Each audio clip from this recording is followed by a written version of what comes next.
La política nos define como ciudadanos. Y aunque pensemos que el sistema no funciona o que ningún partido político, perdón, nos representa o que nuestras autoridades son impresentables, lo real es que nuestra ideología puede definirse a partir de unos valores y una forma de pensar. Soy Miguel Fullita y sean bienvenidos como todos los lunes del milenio a Batiburrillo, la aventura del conocimiento.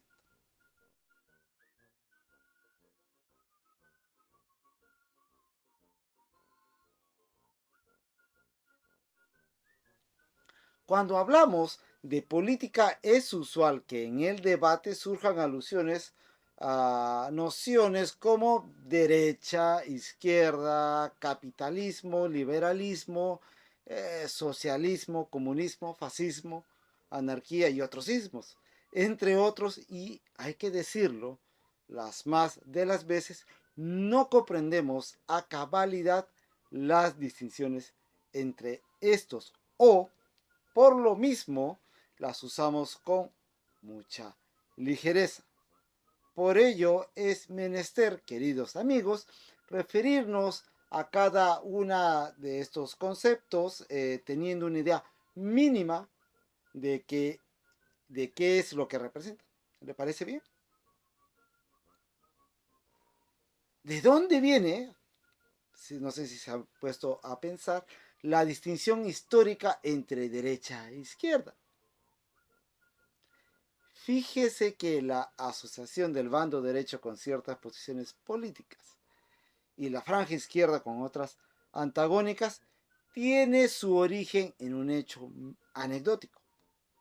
Sí, meras circunstancias del azar y nada más que ello.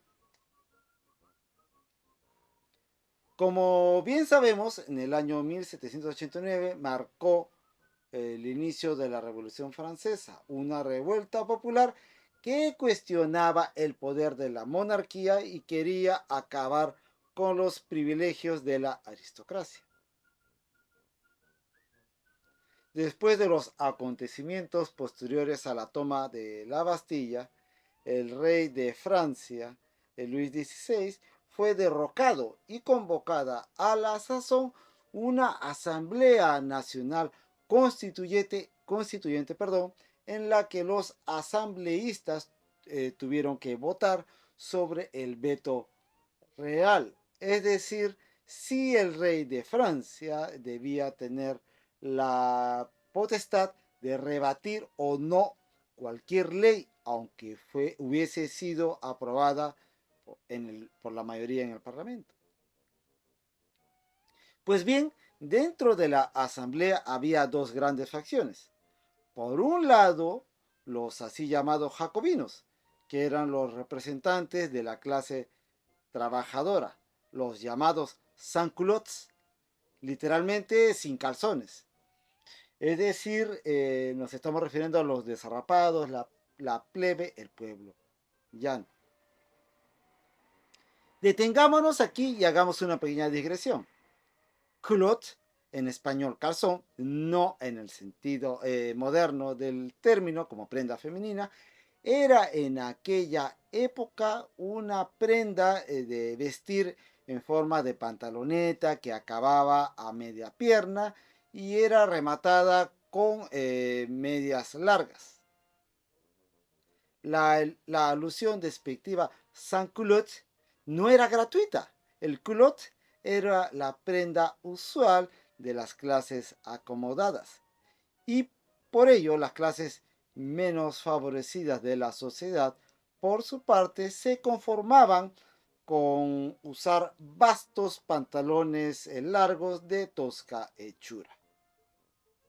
Hecha esta aclaración, regresemos al asunto, ¿no? Los jacobinos eran partidarios de la República y por lo tanto acabar con el antiguo régimen. Por su parte, los girondinos eran conservadores, representaban a los sectores privilegiados y acomodados y defendían la monarquía y los valores tradicionales. Durante la votación crucial, los nobles y la burguesía y el clero, perdón, que eran las clases más ricas y partidarias de la monarquía, se situaron a la derecha del presidente de la asamblea, mientras que los revolucionarios, contrarios al veto real, se situaron a la izquierda. En resumen, la denominación de izquierda y derecha para referirnos a las posiciones políticas proviene del lugar que ocupaban los representantes en la Asamblea Nacional Francesa. A la derecha, los que tenían las posturas más conservadoras defendían el status quo y los privilegios de clase. Y a la izquierda, los defensores de las ideas ilustradas y el cambio radical de los estamentos de la sociedad. De esta circunstancial distinción espacial derivó con el tiempo dos formas de entender el mundo distintas entre sí. La alternativa de ser de izquierda o de derecha plantea dos posturas antagónicas presentes en muchos hitos de la historia de la humanidad. Y en su esencia, ambas definen principios que, en teoría, resultan innegociables entre sí. Sin embargo, amigos, sépanlo bien, esta división no es blanco y negro, cara o sello, no. En realidad hay múltiples gradaciones y combinaciones de manera que el ámbito político se puede configurar. Grosso modo, y a propósito, déjenme que les diga que decir grosso modo es una locución incorrecta. De la siguiente manera, ¿no? Extrema derecha o ultraderecha. Derecha, centro derecha, centro izquierda, ultra izquierda, entre otras denominaciones, al azar. Hay que notar que tanto derecha como izquierda son solamente parte de un espectro que están condicionados por varios ejes: el político, el económico, el social y otros más, ¿no? Y dependiendo de nuestros paradigmas, podemos ubicarnos en diferentes coordenadas del citado espectro. Según la ideología de izquierdas, para que un país funcione hay que fortalecer el conjunto de la sociedad y los servicios básicos: sanidad, sistema educativo, pensiones, etc. Mientras que la derecha sitúa al individuo al centro de sus políticas. A grandes rasgos, la ideología de izquierda desarrolla sus políticas pensando en la sociedad definida como un conjunto de personas que forman una comunidad. Por eso algunos gobiernos o partidos de izquierda se definen como socialistas. Es muy simple esa definición, pero en fin.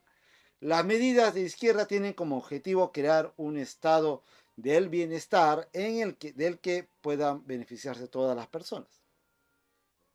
Este sistema está sufragado, ¿cómo no?, por los impuestos que pagan los ciudadanos, cada uno en función de sus posibilidades.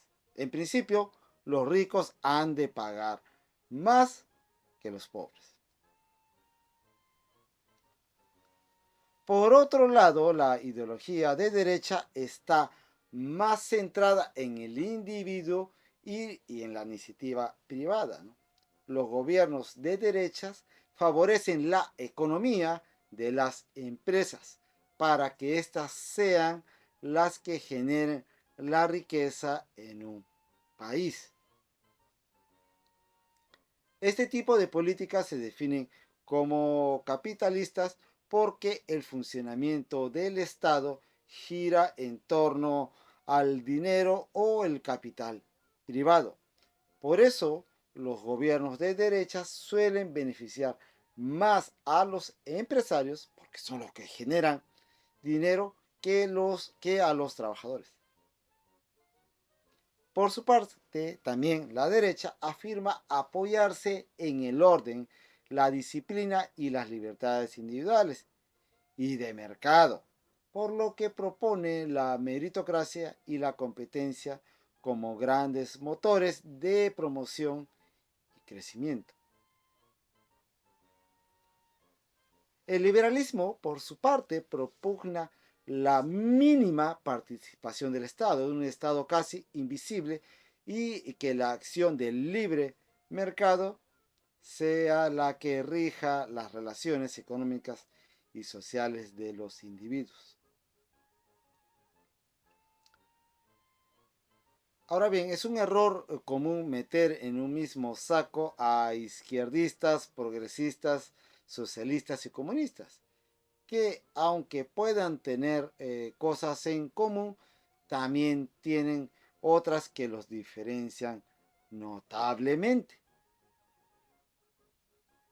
En efecto, los términos mencionados no son sinónimos intercambiables, ¿no? Hay muchos matices entre ellos y diferencias que hay que tener en cuenta. El comunismo, teóricamente, es el estado superior del socialismo. Y en el socialismo el Estado es el ente regulador de la economía y convive, al menos en teoría, con la iniciativa empresarial privada, ¿no? Es un Estado democrático y permite la libertad ideológica e individual. Pero en el comunismo el Estado controla por completo la economía de la sociedad. Partido único y pensamiento único. Propugna que no hay clases sociales. Restringe las libertades individuales a favor del beneficio de la sociedad. Todos los izquierdistas no son socialistas o comunistas por criticar el capitalismo. De hecho, muchos izquierdistas están en contra del comunismo. Y no es una contradicción, ¿no? Puede que haya una izquierda que tire bastante hasta el socialismo o al comunismo, pero no lo es toda. Por lo que llamar socialistas o comunistas a todos los izquierdistas, sin más, no es del todo correcto. Y ojo, que hay una tercera vía, ¿no? Que es la economía social de mercado, ¿no? Una economía mixta, ¿no? Un Estado vigoroso, promotor de la dinamización de la economía y que muchas veces participa en sociedad con particulares. Un ejemplo de ello es China, un país comunista que se ha convertido hoy por hoy en el mayor país capitalista del mundo. Así son las cosas, ¿no? Es de vital importancia señalar que los extremos del espectro, las tendencias ultra, tanto ultra derecha como ultra izquierda, conducen a nefastos resultados. Ambos extremos ideológicos, en sus posiciones más radicales, han sufrido en la historia mutaciones que las llevaron a un resultado común: regímenes dictatoriales de ingrata recordación. En fin, muchas veces las fronteras se diluyen y nuestras posiciones ideológicas se vuelven híbridas, mixtas y pueden tranquilamente contener ideas tanto de un espectro como de otro. Sea como fueren las distintas hipótesis desde las que nacen las ideologías, estas buscan desde diferentes perspectivas la prosperidad y el beneficio de la sociedad. Es decir, el fin es el mismo, pero el camino es diferente. Pues al menos en teoría. Pero no nos hagamos muchos problemas porque sea en realidad en cualquier lado del espectro que nos coloquemos, los gobiernos nunca van a hacer caso de nosotros. Ustedes ya lo saben, tanto como yo. Eso es todo por hoy, queridos amigos. Si les resultó interesante, regáleme un me gusta, comente y comparta. Síganos a través de las redes sociales y les invito que se suscriban a este canal. Muchas gracias y con ustedes será hasta la próxima semana en un nuevo batiburrillo. Nos vemos. Chao.